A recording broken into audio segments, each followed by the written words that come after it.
వి gold trusted gold buyers. మీరు తాకట్టు పెట్టిన బంగారాన్ని విడిపించి ఈ రోజు ఉన్న మార్కెట్ ధరకు కొనబడును.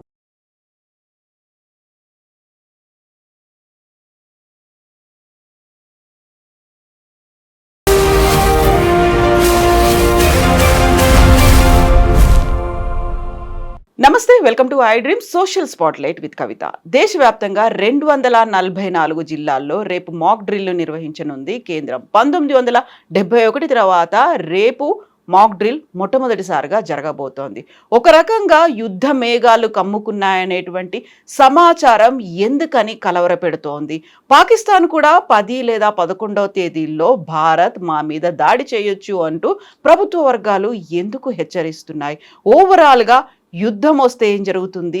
యుద్ధాన్ని ఎలా నివారించవచ్చు? మనతో పాటుగా ఉన్నారు సోషల్ యాక్టివిస్ట్ కృష్ణకుమారి గారు. అమ్మ నమస్కారం. సో యుద్ధం యుద్ధం యుద్ధం ప్రతి ఒక్కరు అదే ఎదురు చూస్తున్నట్టుగా అనిపిస్తోంది.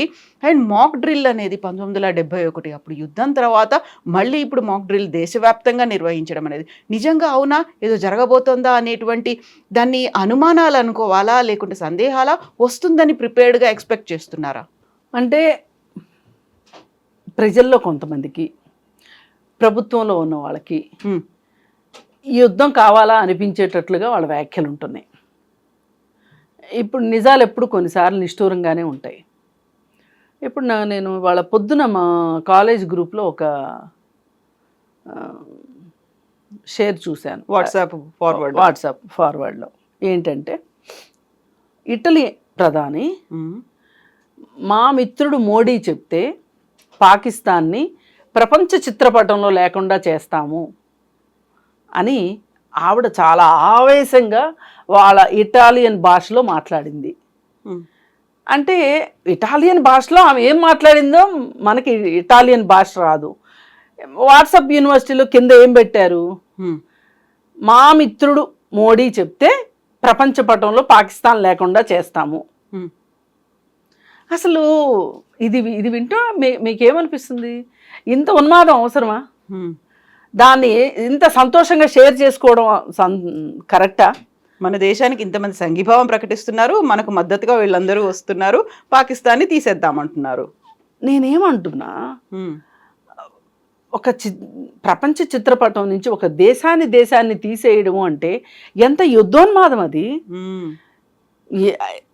అది నాకు ఉన్మాదంలో అనిపించింది. వాళ్ళు మనకి తోడుండి మన దేశంలో అనివార్యంగా ఏదైనా యుద్ధం వస్తే డాక్టర్లు పంపిస్తానంటాము, మందులు పంపిస్తానంటాము, ఆహార పదార్థాలు పంపిస్తానంటాము. అంటే యుద్ధం అనివార్యం అయితే సంగతి. ఇప్పుడు లాతూర్ భూకంపం వచ్చింది, నాకు తెలిసి చాలా పెద్ద న్యాచురల్ కలామిటీ అది. అలాగే 1977 దివిసీమ ఉప్పెన, అలాగే హుద్హుద్ తుఫాను. ఇవి ప్రకృతి వైపరీత్యాలు, అనుకోకుండా వాటిని మనం ఏమీ చేయలేం. కానీ యుద్ధాలు అనేవి మానవులు కల్పితాలు, కేవలం మానవులు కల్పితాలు. అహంకారం కావచ్చు, జాత్యాహంకారం కావచ్చు, దేశ అహంకారం కావచ్చు, లేదు అనుకుంటే అవసరం కూడా కావచ్చు ఒక్కొక్కసారి. ఇప్పుడు 2 దేశాలు పోట్లాడుకోవడానికి సిద్ధపడుతున్నాయి, యుద్ధ వాతావరణం వస్తుంది అంటే ఈ ప్రపంచం మొత్తం మీద మొదటగా సంతోషించేది అమెరికా. అమ్మయ్య, మాకు కస్టమర్ దొరికాడు ఆయుధాలు అమ్ముకోవడానికి అని అమెరికా సంతోషపడుతుంది. అయితే అలాగే స్టేట్మెంట్ కూడా ఇచ్చింది, మీకు అవసరమైతే మేము ఇంత చేస్తాము. ఈ ఇంత చేస్తాము అంత చేస్తాము అని చెప్తున్నారు, కానీ ఇన్వర్టెడ్ కామాస్లో ఇన్విజిబుల్గా దానికి రేట్లు ఉంటాయి. ఇప్పుడు వాళ్ళు చెప్పేది ఎట్లుంది, అనామత్తుగా మేము ఇస్తాము అంటే ఫ్రీగా ఇస్తారు కావలసి అనుకుంటారు ఎవరైనా. కానీ అక్కడ ఫ్రీగా కాదు ఇచ్చేది, డబ్బులకే. వాడు అమ్ముకోవడానికి సిద్ధంగా ఉన్నాడు. ఇలా యుద్ధం వస్తే సొమ్ము చేసుకుందాం అనుకునే వాళ్ళు యుద్ధాన్ని ఆపుతారా? ఎప్పుడైనా ఆపరు. కానీ యుద్ధాలు వద్దు, శాంతి ముద్దు అనేది నాలాంటి వాళ్ళు, మీలాంటి వాళ్ళు, ఇంకా చాలామంది అనుకుంటున్నారు ఇవాళ ప్రపంచంలో. ఎందుకంటే ఇవాళ ప్రపంచం ఎదుర్కొంటున్న చాలా సమస్యలకి పరిష్కారాలు దొరక జుట్లు బిక్కుని చచ్చిపోతుంటే జనం. ఒక రకంగా నిరుద్యోగం ఒక సమస్య, గర్భిణీ స్త్రీలలో రక్తహీనత కూడా అతిపెద్ద సమస్య. దీన్ని సమస్యగా అనుకుంటారు ఎవరైనా. అది చాలా వ్యక్తిగతం, ఒక గర్భిణీకి రక్తహీనత వస్తే అది ప్రపంచ సమస్య అంటారు. WHO అని అడగండి, వరల్డ్ హెల్త్ ఆర్గనైజేషన్ని, చెప్తుంది. ఇట్లా మనం ఇలాంటి సవాళ్లే మనకు బోలెడు ఉంటే, ఒక పక్క నీటి సమస్య, భవిష్యత్తులో యుద్ధాలంటూ వస్తే నీళ్ళ కోసమే యుద్ధాలు వస్తాయని ఒకప్పుడు మనం చిన్నప్పుడు చదువుకున్నాం. ఇలాంటి వాటి కోసం యుద్ధాలు వస్తాయని విన్నాం, కానీ ఈ యుద్ధం నివారించగలిగిన యుద్ధం. ఇప్పుడు ఇందాక మనం చెప్పిన కేటగిరీ మొత్తం ఏంటంటే ప్రకృతి వైపరీత్యం కావచ్చు, ప్రకృతి సిద్ధంగా కావచ్చు ఏర్పడే యుద్ధాలు. వాటిని అనివార్యం, మనం ఏమీ చేయలేం. ఇప్పుడు వేసవికాలంలో గాలిదుమ్ము వస్తుంది, మామిడికాయలు రాలిపోతాయి, మనకు బాధేస్తుంది. అరే ఈ ఒక్క గాలిదుమ్ము రాకపోతే ఈ మామిడికాయలు తినేవాళ్ళం కదా, మనం అనవసరంగా నేల రాలిపోయినాయి అనుకుంటాం. ఏం చేయగలం చెప్పండి? అలాగే ఎన్ని పంటలు నాశనం అయిపోతున్నాయి, ధాన్యం రెడీగా పెట్టుకుంటే తడిచిపోతున్నాయి. వీటిని మనం నివారించలేము. మనం ఏం చేయగలము? ఇలా వర్షం వస్తే ధాన్యాన్ని కాపాడుకోవడం ఎట్లా అనేది చేయగలం తప్పితే గాలిదుమ్ములను అయితే నివారించగలిగిన పరిస్థితిలో మనం లేవు. ముందస్తు ఏర్పాట్లు ఏమైనా ఉంటే చేసుకున్నాం. కానీ యుద్ధం వద్దు అని కోరుకునేది ఎందుకు అంటే, యుద్ధం చాలా వ్యయంతో కూడుకున్నది. ఇప్పుడు మనకి ఇష్టమన్నా ఇష్టం లేకపోయినా మన దేశ ప్రధాని యుద్ధం చేయాల్సిన అనివార్య పరిస్థితి వచ్చింది అని నమ్మారు అనుకోండి, సైన్యాధ్యక్షులు కూడా అదే చెప్పారనుకోండి, డిఫెన్స్ మినిస్టర్ అదే చెప్పారనుకోండి, యుద్ధానికి వాళ్ళు సన్నద్ధమైతే ఎక్కడెక్కడ వెళ్ళాల్సిన బడ్జెట్ మొత్తం డైవర్ట్ చేస్తారు, యుద్ధానికి వెళ్ళిపోతాయి. రేపు చంటి పిల్లలకు పాలు లేక ఇబ్బంది పడవచ్చు, వృద్ధులకు వైద్య సహాయం అందకపోవచ్చు, లేదు అనుకుంటే జీతాలు ఇవ్వలేక అవస్థలు పడవచ్చు, పారిశుద్ధ్యానికి ఖర్చు పెట్టడానికి డబ్బులు లేక ఇబ్బంది పడవచ్చు, ఆసుపత్రుల నిర్వహణ కష్టం కావచ్చు, ఏమైనా జరగవచ్చు డబ్బులు లేకపోతే కదా. అందుకని మనం ముందుగా ఏం కోరుకుందామంటే యుద్ధం వద్దు అని. కానీ యుద్ధమే అనివార్యమైతే ఈ దేశం ఏం చర్యలు తీసుకుంటుంది అంటే, యుద్ధానికి మన సన్నద్ధం చేస్తుంది, మానసికంగా మొదటగా సన్నద్ధం చేస్తుంది. మీరు అన్ప్రిపేర్డ్గా ఉండాల్సిన అవసరం లేదు, ప్రిపేర్డ్గా ఉండండి. మీరే వచ్చి యుద్ధం చెయ్యక్కర్లా, యుద్ధం వల్ల వచ్చే నష్టాన్ని భరించడానికి మీరు సిద్ధం కండి అని చెప్పదలుచుకుంది. అలాగే ఒకవేళ పాకిస్తాను మన పైన ఏమైనా మిస్సైల్స్ వేస్తే, అది మీ ఊర్లోనే పడితే, ఆ పడినప్పుడు మీరు ఏమి చర్యలు తీసుకోవాలి, ఏం జాగ్రత్తలు తీసుకోవాలి, ముందస్తు జాగ్రత్తలు ఏం తీసుకోవాలి అనేది చెప్పడం ఈ మాక్ డ్రిల్ యొక్క ఉద్దేశం. ఇప్పుడు ఎక్కడికక్కడ చెక్కింగ్స్ జరుగుతాయి గామన్సు. అలాగే యుద్ధం వస్తే ఒకవేళ ఏదన్నా పడితే అప్పుడు మీరు ఎట్లా పారిపోవాలి, ఎట్లా దాక్కోవాలి, మిమ్మల్ని మీరు వ్యక్తిగతంగా ఎలా రక్షించుకోవాలి. ఇప్పుడు పోలీసు వ్యవస్థ కూడా చాలా పనులు ఉంటాయి. ఆ పనుల్లో ప్రతి వ్యక్తికి ఒక పోలీసుని ఇవ్వలేరు కాబట్టి మీకు మీరు జాగ్రత్తగా ఉండటం ఎట్లా, ఇట్లాంటివన్నీ నేర్పిస్తారు. స్వీయ రక్షణ ఎలా చేసుకోవాలి అని. అప్పుడప్పుడు మనకి హోటల్స్లోనూ పెద్ద పెద్ద ఆఫీసుల్లోనూ మాక్ డ్రిల్ అని నిర్వహిస్తారు. ఫైర్కి సంబంధించి అగ్నిమాపక దళం వాళ్ళు నిర్వహిస్తారు. ఏంటి అంటే సడన్గా వాళ్ళు ఒక అగ్ని ప్రమాదాన్ని సృష్టిస్తారు అక్కడ. ఆ సృష్టించినప్పుడు ఎలా దీని నుంచి బయటపడటం ఎలా అనే దానికోసం వాళ్ళు కొన్ని టెక్నిక్స్ అవి నేర్పిస్తారు. వాళ్ళు చెప్పినంత మాత్రాన మనం అంత టెక్నికల్ అయిపోతామని కాదు, కానీ ఒక రకమైన సడన్గా చూసినప్పుడు భయపడేదానికన్నా ఆల్రెడీ ఒకసారి చూసేసి ఉంటే ఆ అనుభవం వేరు కాబట్టి అలా చూపిస్తారు. అలా రేపు ఈ మాక్ డ్రిల్ ఉండబోతుంది 250 జిల్లాల్లో. మన దేశంలో మన రాష్ట్రంగా తీసుకుంటే గనక హైదరాబాదు, అలాగే ఆంధ్రప్రదేశ్లో వైజాగ్, ఇంకా ఏమన్నా వస్తాయేమో చూడాలి. దీనికి హోమ్ సెక్రటరీలు అందరినీ మీటింగ్ పిలిచి మీటింగ్లో మాట్లాడి ఎలా మాక్ డ్రిల్ నిర్వహించాలి ఏంటి ఇవన్నీ చెప్పబోతున్నారు. ఇప్పుడు 1971లో ఉన్న అధికారులు ఇప్పుడు ఎవరో బహుశా ఉండుండరు. ఆ రోజు డ్యూటీలో ఉన్న ఆఫీసర్లు ఈ పాటికి రిటైర్ అయిపోయి ఉంటారు. ఇప్పుడున్న వాళ్ళు ఎవరు ఈ మాక్ డ్రిల్ని చూసిలేరు. అందుకని వాళ్ళకి కొత్తే, మనకి కొత్తే. మరి వాళ్ళు ఎంత నేర్పిస్తారో మనం ఎంత నేర్చుకుంటామో వేచి చూడాలి. ఏదైనా మట్టుకండి నాకైతే మట్టుకు పర్సనల్గా యుద్ధం అంటే భయం అనిపిస్తుంది.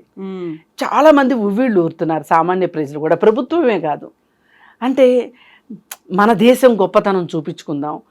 ఆఫ్టర్ ఆల్ పాకిస్తాన్ ఎంత, ఆ పాకిస్తాను ముందు పైగా మనం మోచేతి కింద నీళ్లు తాగుతున్న దేశం అది. మన దాయాది దేశం, చిన్న దేశం, ఏంటి పాకిస్తాన్ తోటి అనే ఒక ఉద్దేశము. అలాగే ఈ ఉద్దేశాలు, ఈ కరుడుగట్టిన భావాలు ఎంత దూరం వెళ్తున్నాయి అంటే, సింధు నది నీళ్ళని మేము ఆపేస్తాము అని చెప్పి ప్రధాని ప్రకటించగానే ఆపేయాలి. పాకిస్తాన్లో 95% పొలాలు ఈ సింధు నది నీళ్ళ మీదనే ఆధారపడి వ్యవసాయం జరుగుతుంది. ఆపేయాల్సిందే, అసలు భారతదేశం గొప్పతనం అలా చెప్పవలసిందే అనే ఉద్దేశంలో ఆవేశంగా చాలామంది ఆవేశంగా మాట్లాడారు. ఇలా మాట్లాడటమే దేశభక్తి అనుకుంటున్నారు వాళ్ళు. కానీ నాలాంటి వాళ్ళు ఎలా ఆలోచిస్తారంటే, ఈ దేశంలో 26 మందిని 28 మందిని ఆ దేశంలో తలదాచుకున్న, ఆ దేశం ప్యాంపర్ చేయబడ్డ, పెంచి పోషించిన ఉగ్రవాదానికి బలైపోతే కూడా వాళ్ళు సామాన్య ప్రజల పట్ల చాలా కారుణ్యాన్ని చూపించింది ఆ దేశము అనే ఆలోచన ప్రపంచానికి నేర్పాలి అనేది నా ఉద్దేశం. ఎందుకంటే మన దేశంలో పుట్టిన గౌతమ బుద్ధుడు ప్రపంచానికి శాంతి ప్రబోధాన్ని నేర్పించాడు, పంచశీలని చెప్పాడు, ప్రపంచానికి ఒక ఆదర్శంగా నిలిచాడు గౌతమ బుద్ధుడు. మరి అలాంటి గౌతమ బుద్ధుడు పుట్టిన నడయాడిన నేలలో ఇంత యుద్ధ పిపాసు, ఇంత యుద్ధకాంక్ష అవసరమా అనిపిస్తుంది. ఇప్పుడు 95% భూమి పంటకి అవసరమైన నీళ్ళని మనం ఆపేసాము అంటే ఆ దేశం మీద, ఆ దేశానికి ఎంత నష్టం వాటిల్లుతేనే ఆలోచించాలి కదా. శత్రువుకైనా నీళ్లు దొరకకుండా దాహార్తో చచ్చిపోవాలి అని అనుకోం కదా. అది చాలంటారా? ఇప్పుడు చేసింది ఒక చర్య ఏదైతే ఉందో అది చాలా వాళ్ళకి పనిష్మెంట్ అంటారా? అసలు ఆ నదిని ఆపటము అనేది నిపుణులు ఏం చెప్తున్నారంటే, అసలు అది పుట్టింది మన దేశంలో కాదు, మన దేశంలోకి ప్రవేశించి ఇలా వచ్చి అలా వెళ్ళిపోతుంది. ఆ మాత్రానికే సింధు నదిని ఆపుతాము అంటే అక్కడ ఒక డ్యామ్ కట్టాలి. డ్యామ్ కట్టాలి అంటే ఇప్పుడు ఇవాళ మనం పోలవరం కట్టుకోలేక సస్తున్నాం. ఇప్పుడు ఎలుగు కోసం ఇల్లును తగలబెట్టుకుంటామా ఎవరమైనా? ఆయన ఏ ఉద్దేశంతో అన్నాడో తెలియదు, కానీ వీళ్ళు మట్టుకు నిజంగానే ఆపేసినట్టు కళ్ళగనేస్తున్నారు. దీనికి సమంత ప్లస్ సాయి పల్లవి వీళ్ళిద్దరూ ఏదో వాళ్ళదైన శైలిలో వాళ్ళు స్పందిస్తే ఇంకేముంది, మనకు ఒక మంచి ఆహారం దొరికింది, ఒక మేత దొరికింది అన్నట్లుగా వాళ్ళని, ఒక ఆమె అయితే వచ్చేసి బాటా చెప్పు పెట్టి కొడతాను, పారగాన్ చెప్పు పెట్టి కొడతాను అని మాట్లాడుతుంది. నేవీ ఆఫీసర్ వైఫ్ కూడా ఒక వారం రోజులు కాలేదు, తను కూడా అదే మాట చెప్పింది. పెళ్ళైన వారం రోజులకే హస్బెండ్ అక్కడ చనిపోయిన తర్వాత నిజంగా అక్కడ పాకిస్తాన్లో అమాయకులు కూడా ఉన్నారు కదా, అందరూ ముస్లింల మీద అంత ద్వేషం వద్దు అంటే తన మీద కూడా ట్రోలింగ్స్ అలాగే ఉన్నాయి కదా. ఏంటిది అసలు? మనం ఎందుకు ఇప్పుడు ఈ యుద్ధ పిపాస, ఈ యుద్ధ కాంక్ష ఏదైతే ఉందో మనల్ని ఆ విధంగా ఒక నిప్పుల కోళ్ళు మాదిరి తయారైపోతున్నాం మనం. ఇప్పుడు ఎవరైనా సరేనండి, మన శత్రువు బిడ్డ నీళ్లు లేక అలమటిస్తుంటే శత్రువు మీద కోపాన్ని ఆ బిడ్డ మీద చూపిస్తాము మనం.